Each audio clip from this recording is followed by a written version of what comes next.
చిన్న చిన్న పదాలతోనూ ఆ తెలుగు పద్యాలు అవి నేర్చుకుని రాశాను. కానీ కంటిన్యూ చేయలేదు. నేను స్కూల్ వయసులో రాశాను కానీ కంటిన్యూ చేయలేకపోయాను. మధ్యలో ఒక డ్రాప్ వచ్చింది. ఆ తర్వాత మళ్ళీ చిన్న చిన్న సినిమా సాహిత్యం కానీ అవి ఇవి చూసుకుంటా అక్కడి వరకే తెలుసు అనమాట. కవిత్వ పుస్తకాలు ఉంటాయని కానీ కవిత్వం చదవాలని కానీ తెలియదు, అవగాహన లేదు. ఆ సమయంలో ఇంటర్లో జాయిన్ అయినాక రాజారాం సారు ఇంటర్లో నాకు ప్రిన్సిపల్. రాజారాం సార్ వల్ల ఒక రకంగా మళ్ళీ కవిత్వం పరిచయం అయింది, రెండోసారి పరిచయం అయింది. సారు ఒకసారి సాహిత్య సభ పెట్టి శివారెడ్డి సార్ని పిలిచారు. శివారెడ్డి సార్ వచ్చిన తర్వాతనే నేను కొద్దిగా కవిత్వాన్ని ఆసక్తిగాను కొద్దిగా ఇంట్రెస్ట్గాను ఎక్కువ పుస్తకాలు అవి తీసుకొని చదవడం ఒకటే చేశాను. నాకు బాగా గుర్తు, ఆ రోజు సార్ చెప్పిన మాట అంటే పుస్తకం చదవడం గురించి ఎక్కువ చెప్పారు. అది బాగా గుర్తుంది నాకు. అక్కడి నుంచే సాహిత్యం సంబంధించిన ఏ పుస్తకం దొరికినా చదవడం మొదలుపెట్టాను. అక్కడి నుంచి ఆ తర్వాత మళ్ళీ ఒకసారి డ్రాప్ వచ్చింది, నేను మళ్ళీ ఆపేశాను ఇంటర్ తర్వాత. ఆ తర్వాత మళ్ళీ ఫేస్బుక్ అక్కడ స్టార్ట్ చేశాను 2011 ఆ టైంలో 12. అక్కడ యాకూబ్ సార్ ఫస్ట్ పరిచయం అయ్యారు. కవి సంగమంలో లేనప్పుడు యాకూబ్ సార్ పరిచయం అయిన తర్వాతే కవిత్వాన్ని ఆపలేదు అసలు. అక్కడి నుంచి ఇప్పటి వరకు ఇక్కడ మీ దగ్గర నిలబడేంత వరకు వచ్చాను.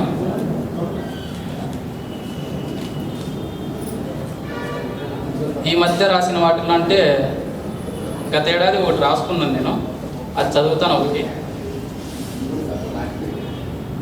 ఇది నా స్కూల్ టైంలో జరిగిన సంఘటనకి నేను గత ఏడాది రాసుకున్న కవిత్వం ఇది. అంటే నా బెస్ట్ ఫ్రెండ్ బాగా క్లోజ్గా ఒక అమ్మాయి నాకు స్కూల్ టైం తర్వాత మేమిద్దరం విడిపోయాము. అంటే బెస్ట్ ఫ్రెండ్స్లో ఉన్న వాళ్ళ నుంచి మేము దూరం అయిపోయాం అనమాట. స్టడీస్ వల్లనో ఇంకోటి మళ్ళీ కలవలేకపోయాము. ఆ సందర్భంగా రాసుకున్నది ఆమె ఎందుకు వెళ్ళిపోయింది శీర్షికది. ఆమెను ఒకసారి మళ్ళీ వంపుకున్నప్పుడు ప్రవహించడం నా వంతుగా జరుగుతుంటుంది. ఎప్పుడు నిర్లిప్తంగా ఒదిగిపోయే జ్ఞాపకం కదామె. వచ్చిన వెళ్ళిన భావోద్వేగాల కెరటం ఒకటి మేఘాల దాకా పరుచుకున్నట్టుగాను, ఊపిరాగిన క్షణం ఒకటి హఠాత్తుగా ఉబికినట్టుగాను, దేహానికి పచ్చితిత్తొకటి బిగించినట్టుగాను, లోపలి వైపు ఎక్కడో ఖాళీ రహదారి మీద దిగులొకటి కనపడుతూ ఉంటుంది ఎందుకో. దుఃఖాల్లోకి నవ్వులు ప్రసరించినంత దీర్ఘంగా వచ్చినప్పుడు, మాటల్లోని భావం ప్రయాణించినంత సుదీర్ఘంగా వచ్చినప్పుడు, కలిసి నడిచిన సమయాన్నంతా సునిశ్చితంగా దాచుకోలేదెందుకనో. పగలుగాను రాత్రిగాను ఋతువులాగాను నిష్క్రమణ జరిగిపోతుంది. ఆమె ఎందుకు వెళ్ళిపోయింది? దృశ్యం మీద నుంచి దృశ్యం మీదకు చూపు వెళ్ళిపోయినంత సునాయాసంగా, నిన్నటిలోంచి వాటిలోకి వచ్చినంత సులభంగా వెళ్ళిపోయింది. ఆమె ఎందుకు వెళ్ళిపోయిందనేది పరమావధి. వెళ్ళిపోవడం ఒక శూన్యం అయినప్పుడు శూన్యంలోంచి శూన్యంలోకి వెళ్ళిపోయిన చప్పుడు ఆమెది.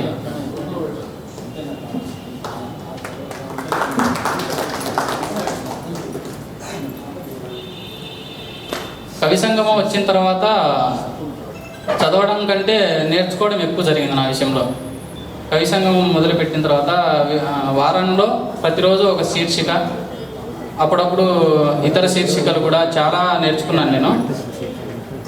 ఆ నేర్చుకోవడం అంటే నాకు శివారెడ్డి సార్ మాట గుర్తొస్తుంది. ఇదే కవి సంగమం సభలో మొదటి ప్రారంభ సభలో ఒక మాట అన్నారు, కవికి మొదటి లక్షణం నేర్చుకోవడం. మనిషి నుంచో చెట్టు నుంచో పువ్వు నుంచో పిట్ట నుంచో నేర్చుకోవడం అనేది జరిగితేనే నువ్వు రాయగలవు అని. ఆ మాట నాకు బలంగా కూర్చుంది. అక్కడ నుంచి కవి సంగమంలో ఎక్కువ నేర్చుకున్నాను, తక్కువ రాశాను. ఎందుకంటే నేర్చుకునేది ఎంత ఎక్కువ ఉంటేనే అంత బాగా రాయగలనని నాకు కలిగింది. తర్వాత రెండో పోయము, ఇది గుర్తింపు శీర్షిక. దీనికి సందర్భం అంటే కొంచెం ప్రత్యేకమైందనే చెప్పాలి. ఎందుకంటే మనం సాధారణంగా మనకు తెలియకుండా సమాంతరంగా ఇంకో జీవితం నడుస్తుంటుందేమో అనుకుంటాను నేను. అంటే మనం మనుషులం అని కాకుండా ఇప్పుడు మనమందరం ఇక్కడ ఉన్నాము, మనమందరం లేకపోతే ఈ కుర్చీలు కానీ ఈ చెట్టు కానీ వాళ్ళదైనా వాళ్ళ జీవితం ఉంటుందని నా ఫీలింగు. మనం లేకపోయినప్పుడు ఈ కుర్చీలన్నీ ఎదురెదురుగా కూర్చొని మాట్లాడతాయేమో, లేదంటే ఆ చెట్టు రోజంతా నిలబడి కాళ్ళు నొప్పెట్టి కింద కూర్చుంటుందో పనుకుంటుందో, అట్లా కొత్తదనంతో ఏదైనా ఆలోచించినప్పుడు వచ్చింది ఇది. శీర్షిక గుర్తింపు. అందరూ వెళ్ళిపోయాక నిశ్శబ్దాన్నే అన్వాయుధంగా విసురుతాయి గోడలు. వరండాలోని చెట్లన్నిటికీ జీవం వచ్చి ఆకులను కప్పుకొని వంగి వంగి వేర్లతో ఇంటి లోపలికి నడిచొస్తాయి. నీళ్ళన్నీ గాలిపాటకి నృత్యం చేస్తుంటాయి. బల్ల మీది కాఫీ కప్పు గుర్తించరేమోనని నురగలు నురగలుగా దగ్గుతుంది. పుస్తకాలన్నీ చనిపోయినట్టు నటిస్తుంటాయి. మనిషి ఈ గదిలో లేకుండా పోవడం అంటే లేకపోవడమనే. ఉన్న గోడలకు వాటిదైన చలనం ఉంటుందని కనిపెట్టగలిగేది ఎవరు? చెట్లకు సంభాషించడం తెలుసునని చెప్పేదెవరు? పుస్తకాలు అన్నన్ని దృశ్యాలను చూపించినా అదొక కంటి వెలుగు నిరూపించేదెవరు? మానవుడు తయారు చేసిందే ప్రపంచం కాదని ఈ గోడల మధ్యలోనే లిఖించబడుతోంది. ఇది చరిత్రలోనూ ఉంది, భవిష్యత్తులోనూ ఉండబోతుంది. ఎవరొచ్చి మాత్రం వీటన్నింటినీ వెలికి తీయగలరు? జీవనానికి ఇంకోవైపు దృశ్యరహిత ప్రాణాలు ఇవన్నీ. శాసనాలుగా స్థిరమైనవే కానీ చలనం లేని ఒక్కటే చదవగలిగే లిపి. ఈ గోడల మీద పునరుజ్జీవనం పొందుతోందంటే నమ్మగలిగేది ఎవరు? ఆ నమ్మకాన్ని మోసుకుని ప్రయాణించేది ఎవరు? తేలికే అయినా భారమైన వాస్తవాన్ని మోయగలిగే ఊహ నిలబడదు. కొన్ని అదృశ్యాల వెనుక నడిచే దృశ్య నాటకం ఇది. దాన్ని గుర్తించగలిగినప్పుడు నాటకం మరో జీవితం అయిపోతుంది.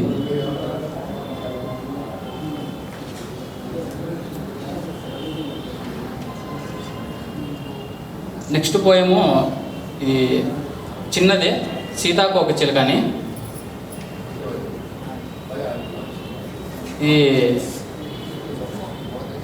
రాత్రి నుంచి ఉదయానికి ప్రయాణించిన ఇద్దరి అనుబంధం గురించి చిన్న పోయము. శీర్షిక సీతాకోక చిలుక.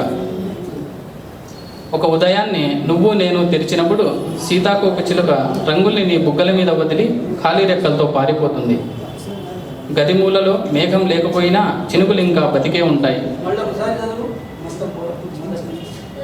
ఒక ఉదయాన్ని నువ్వు నేను తెరిచినప్పుడు సీతాకోక చిలుక రంగుల్ని నీ బుగ్గల మీద వదిలి ఖాళీ రెక్కలతో పారిపోతుంది. గది మూలలో మేఘం లేకపోయినా చినుకులు ఇంకా బతికే ఉంటాయి. బహుశా నీ హృదయం ఇక్కడే ఉన్నట్టు తెలిసింటుంది వీటికి. తలుపు దగ్గరే రాత్రి వేచి ఉంది ఆకాశాన్ని వదిలి. నేనేమి సాయపడలేనప్పుడు తలుపు తీయాలంటే నీ నీలి సముద్రపు కళ్ళు తెరుచుకోవాలిగా. ఒకానొక పొద్దుటి పూట మంచు మీగడలా నేలపై పరుచుకునే వేళ నీ పెదాల మీద నుంచి సీతాకోక చిలక రంగులతో ఎగిరిపోతాను.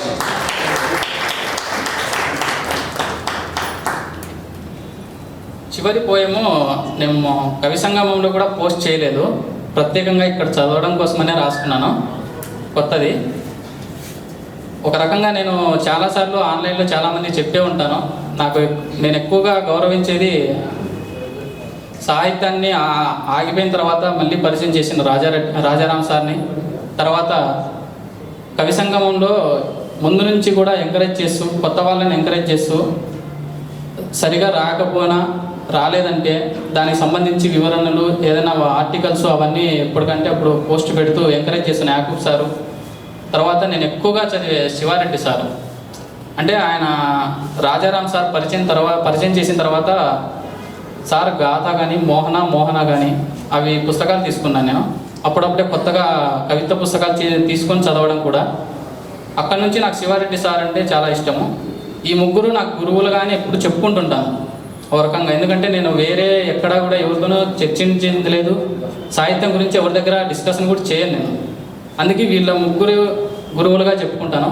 ఇది చదివిన తర్వాత వాళ్ళకి శిష్యుడిగా అయ్యే అర్హత ఉందని మీరు నమ్ముతారని భావిస్తున్నాను. దీనికి శీర్షిక నిశ్శబ్ద గది. తడిలేని కన్నీళ్లను నింపుకోగలిగే గది ఒకటి ఉంది. పెచ్చులూడిన దేహం లాంటి నిర్మానుష్యమైన గది.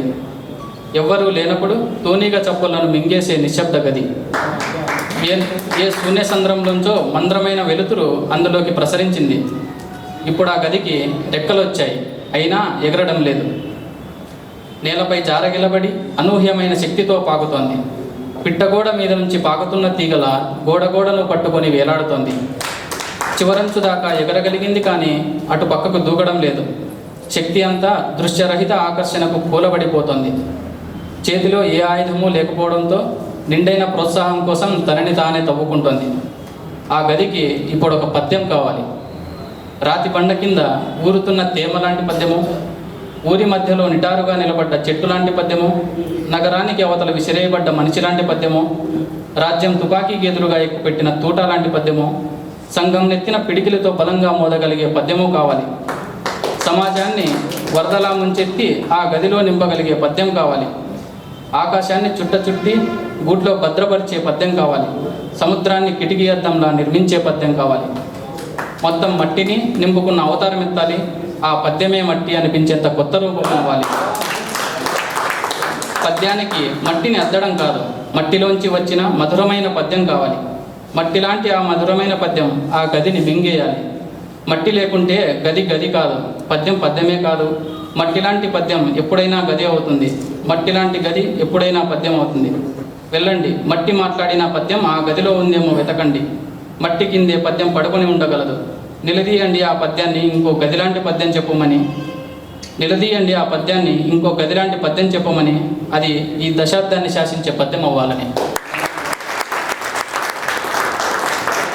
ఇంతకుముందు ఎప్పుడు చదవలేదు కాబట్టి కొద్దిగా వేగంగాను మీకు వినపడిందో లేదో కొద్దిగా టెన్షన్తోనే చదివాను. దీనికి ప్రత్యేకంగా ధన్యవాదాలు చెప్పుకోవాలి. ఎందుకంటే ముందు నుంచి ఎక్కడా నేను ఎవరితోనూ చర్చించింది లేదు సాహిత్యం గురించి. అప్పుడప్పుడు చదవడము లేదంటే ఏదైనా పుస్తకాలు అవి చదవడం తప్ప ఇంకేం తెలీదు. కవి సంగమం వచ్చిన తర్వాత చాలా కొత్త విషయాలు, ఏవి ఇంతకుముందు తెలియని కొత్త ప్రపంచం అన్నట్టు ఉండేది. 2011 నుంచి అనుకుంటా నేను మొదలుపెట్టడం కవి సంగమంలో. అప్పుడు యాకూబ్ సార్ ఫస్ట్ పరిచయం అయినారు. అక్కడ నుంచి